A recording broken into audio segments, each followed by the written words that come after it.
How do you do, everybody? My name's Anoop. Hey guys, I'm Grisimran. Salutations everyone, my name is Saj. Hey everybody, my name is Sanjana, and today we're going to be talking to you about viscosity and flow rate. In this experiment, we tested the different states of fluids with different viscosities after their temperature had been changed. For one of each of the fluids, we warmed them by using a microwave, and for the others, we cooled them down by putting them in a freezer. For our final fluids, we simply kept them at room temperature. We experimented with honey, water, and vegetable oil. We also measured flow rate for each of the fluids after the temperature had been changed. Flow rate is basically what the name suggests, how fast the fluid flows. That was our goal from the beginning, to find the flow rate of all three of our liquids after the viscosities had been changed: cool, warm, and room temperature honey, water, and vegetable oil. We were trying to find out how the changes in temperature could change the flow rate of the fluid or liquid. In this experiment, we used 2x4s, white disposable 88 milliliter cups, 60 measuring breakers, 60 milliliters of vegetable oil, 60 milliliters of honey, pure liquid white honey, 60 milliliters of water, food dye, red food dye, protractors 180 degrees, a freezer, a microwave, a ruler, a white small Dixie cup, a wood plank, aluminum foil, a marker, a ruler. We made a diagram explaining how we use this long list of materials, but we'll talk about that later. Here's what we did. To begin this experiment, we got 9 small Dixie cups ready and marked the 20 milliliter mark on all of them using our marker. We did this by filling our measuring breaker to 20 milliliters with water and then filling each cup with water, making the markings.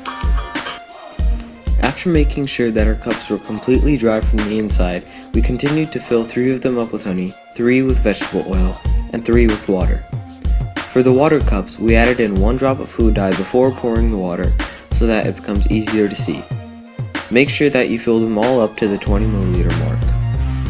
After filling each cup, we placed 1 cup of each liquid, honey, water, and vegetable oil into the freezer for 20 minutes. While the fluids were still in the freezer, we started to set up the wooden ramp off which the fluids would flow down. In the meantime, leaving your other 6 cups abandoned, proceed to making your ramp in which the liquids would flow down. Take your second wooden plank and place it on the 2x4 so that the wide flat side faces the ceiling. Make sure that it's at an angle so that if something was to be poured onto it, it would flow down the wooden plank smoothly. Please continue to cover your wooden plank so that you've covered upon the 2x4 with tin foil. Make sure that there are no bumps or creases in the foil, and make sure to cover most of the plank. This is so that liquids can flow down smoothly and the result can be more accurate. You will want to make 2 more of these tinfoil sheets as they will later be replaced because the excess fluids may interfere with each other. About a minute before your 20 minutes are up for your fluids in the freezer, you will want to take 3 of each of your liquids, honey, water, and vegetable oil, to the microwave and warm them up for 10 seconds. Remember, do this one at a time and no longer than 10 seconds, or else you may end up melting your plastic cups. Now that you have all 9 of your liquids, all at different temperatures, you can take them all to your wooden ramp and sort them liquid, heated, cooled, and room temperature. You will begin with the water. Make sure that the timer is ready and then pour your room temperature water down the ramp from start to the finish line. Time this and also take notes on what happens. Then proceed to the cooled water. When pouring it down, try to set it on a path where it will not collide with the previous water. Again, take notes on what happens and time it. Proceed to the microwave water and pour it down again, being careful so that it doesn't collide with the old water, and take notes on it and time it. After finishing with the water, change or replace the tinfoil with another one you had made. Repeat the previous step with oil. Finishing with oil, continue on to honey and repeat step 10 with honey instead of water. Having collected all of our data, we finished off the experiment by cleaning up. Remember that diagram we talked about? Well, here it is. I hope this gives you a more clear view of what happened. Basically, this diagram explains what happened in the experiment and how everything looked when it was done. It shows the wood plank covered with tinfoil laying on the 2x4 and the 3 cups with 3 different temperature liquids pouring down from the starting line to the finish line. After our experiment, we noticed that once we changed the temperature of the fluid, the viscosity and the consistency of the fluid changed as well. The molecules began to move faster as the fluids were heated up, and they slowed down and packed together as they were cooled.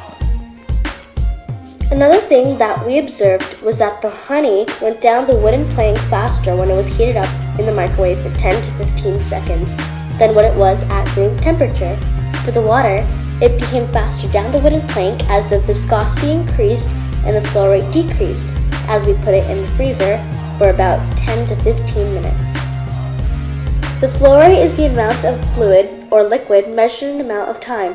Like for example, compared to honey, water is thinner in viscosity as well. Water would flow down faster down the wooden plank than the honey. Therefore, the flow rate is different. The flow rate is thinner and the viscosity is higher.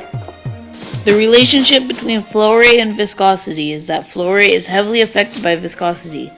This is because when viscosity is thicker, the flow rate is slower, and when the viscosity is not as thick, the flow rate is sped up. There are ways in which this experiment can be used in real life. For example, if you have a pen and you write with it very fast for a long time, you won't run out of ink, your pen will just stop working.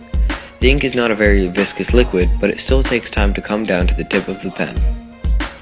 The pen manufacturers would have to make sure that the ink isn't so liquidy that it flows through the tip. The reason it stops working is because you aren't given enough time for the ink to flow down to the tip. Pen manufacturers would have to make such an ink that wouldn't be affected by temperature otherwise. The ink could just leak through the tip everywhere.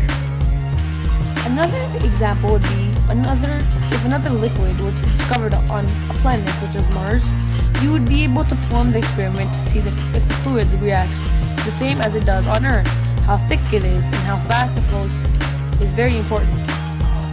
Ketchup manufacturers would have to perform the test so that they can make the ketchup thick enough so that it sticks onto other stuff but soft enough that it doesn't become liquidy. Thank you so much for listening to our Gami presentation. We hope you enjoyed learning about viscosity and flow rate. Thank you all for watching and have a wonderful night. Good night, people. Bye.